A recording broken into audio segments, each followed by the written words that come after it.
Hello and welcome back to Kim Reads. So I'm going to start American Girl Kirsten. Normally I'd wait until the other one was over, but Kirsten is Swedish American. She celebrates St. Lucia's Day, which is in December, and I don't want to wait. Anyway, so here's Kirsten's friends and family.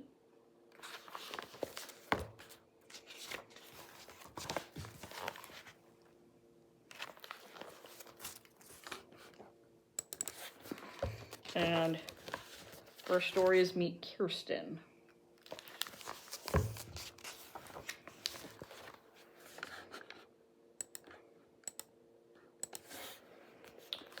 Chapter 1. America. That's America, Kirsten said happily. She stood at the ship's railing with her friend Marta and pointed to the green strip of land beyond the waves. Overhead, the tall sails creaked in the wind. Marta shaded her eyes and pressed against the railing as though that would make the eagle sail faster.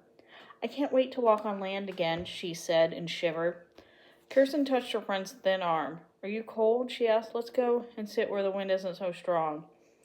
She tucked her ragdoll sari into her shawl and walked to a coil of rope that was high as a barrel. Then she hitched up her skirt and climbed into the space big enough for the two girls to sit knee to knee and forehead to forehead. Marta crawled in after her. It was warmer here in the coiled rope, but the wind still whistled overhead. Kirsten took her handkerchief from the pocket and made a cape for sari. Marta's doll wore her apron like a shawl. Soon we'll be on land again, Marta told her doll. Don't worry about the wind. Kirsten pulled a piece of hard dry bread from her apron pocket and broke it into two. She and Marta fed their dolls before they chewed the bread themselves. What's the very first thing you want to do in America? Kirsten asked. I want to pick an apple, Marta said dreamily. There are apples everywhere in America. Apples, when Kirsten said the word, she could almost taste the crisp, delicious fruit. We'll pick cherries, too.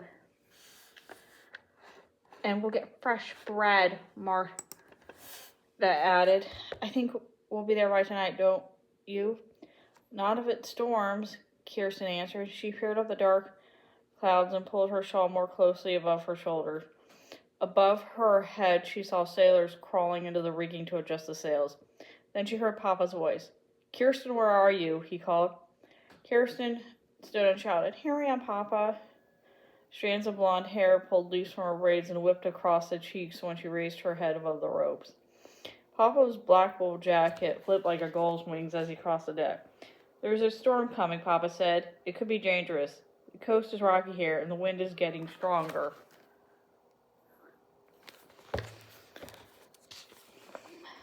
Papa lifted Kirsten out of the coiled rope. Then he pulled out Marta too. Come below where we'll be safe, he said. The clouds rolled like water boiling in Mama's black pot. The tops of the waves turned white and crashed over the sides of the ship. They dashed into Kirsten's boots as she scrambled toward the opening to the hold. Hurry, Papa said. He held tightly to Kirsten and Marta's arms.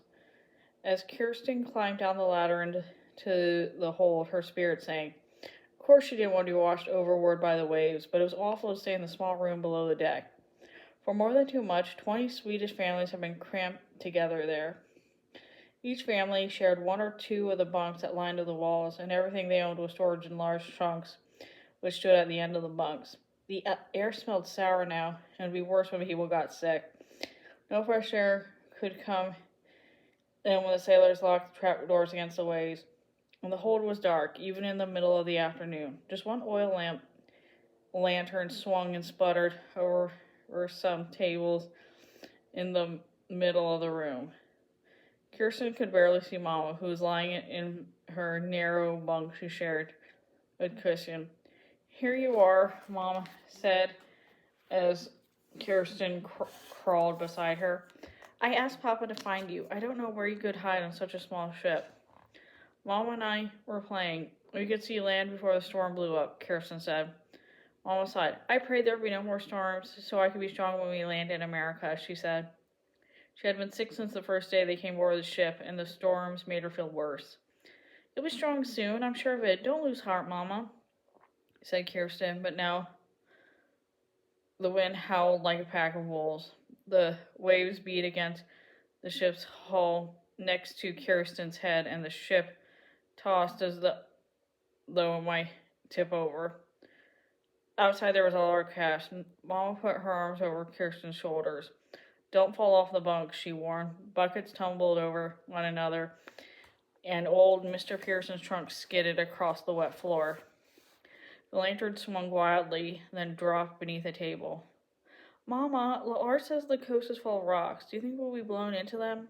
Kirsten asked. She could barely hear her own words over the roar of the storm. Don't think about the rocks, Mama said. Let's think about Uncle Olaf's letter instead. Do you remember your Uncle Olaf? Kirsten had heard about Uncle Olaf so many times she thought she remembered him. Tell me, she said. She snuggled close to Mom and tried not to think about the howling storm. Olaf left Sweden 6 years ago when you were just 3, Mama said. He thought he could make a better life in America, and last year he rose to tell us about his new farm. The land is rich and good there, and he needs our help. In Minnesota, Kirsten said, stumbling over the strange word. Yes, in Minnesota, Mom answered. Now you tell me something. Uncle Olaf married Aunt Inger in America, Kirsten said. She thought this was the best part of the story. Aunt Inger came from Sweden, too.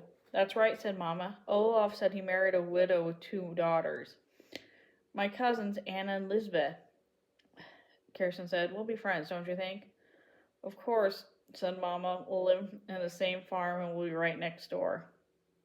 The waves still pounded against the ship. In the dark hold, Kirsten hugged Sari's rag body and whispered, We're almost there. We're almost home. She tried to imagine a farm right next door to her new cousins. She hoped this American home would be just like the one she left in Sweden, with the maple tree by the door. When the storm finally passed, Kirsten felt like the barn she once fished out of the well. Barn cat. Her skirt and shawl were wet and stained. Her boots were soaked, but everyone was safe. The sky was clear, and the eagle was sailing toward the green coast once more. Kirsten watched the seagull swoop and dive as she stood on the deck with Mama and Papa. I smell the earth again, Papa's voice boomed. He held Peter, who was 5, on his hip. Mama smiled at the shore as she thought she greeted a friend. She leaned toward Papa and Kirsten, her whisper. So many times I thought I lost hope that we'd all make it to America. You're a brave woman, Papa answered. You have heart. I'm proud of you and our children. Kirsten's brother Lars, who was always talking with sailors, pushed through the crowd then. The sailor said we'll land in New York tomorrow morning, Lars said. That's wonderful, Mama replied. We'll have fresh bread for breakfast, and I'll have a place to wash our clothes. They say they can't leave a ship until the health inspector lets us. Lars added. What's the health inspector? Kirsten asked. He's a doctor who will look at everyone on the ship. No one who is sick can stay in America, Lars explained. But Mama's sick, Peter cried. He held out his arms and Mama hugged him. Mama's only been seasick, Papa said in his deep voice. Almost everyone gets seasick on the ocean. The health inspector looks for illnesses like typhoid and cholera, illnesses that kill people. Not everyone on our ship has cholera, Lars said. That's right, Papa replied. You'll see, Peter. We don't need to worry. Well, let's see you smile again. Tomorrow we'll be in New York, then we'll start our journey to Minnesota. When the Eagle finally landed in New York Harbor and the health inspector said they could leave the ship, Lars bounded down the gangplank. Peter scrambled right behind him. Mama and Papa went next, then Kirsten. She held Sari lightly. When Mama was bursting to run and turning circles on the grass, she saw the dock. She was surprised when she stepped off the gangplank and the ground seemed to spin around her. In Sweden, it had been steady under her feet. Here in America, it swayed and rolled like the ship just left. She grabbed Papa's hand. Why am I so dizzy? She asked. We're all used to the rocking of the ship, Papa announced. Now we have to get used to dry land all over again. For a minute, Kirsten stood still. And she turned and looked back at the Eagle. When they boarded the small ship, no one knew what to expect. There had been dangerous storms at sea. They had been sick, but now last they arrived in America. What will happen now? Kirsten wondered, but she was more curious than afraid. On wobbly legs, she followed Mama and Papa up the path to the park near the dock. And that's the end of that chapter. See you later.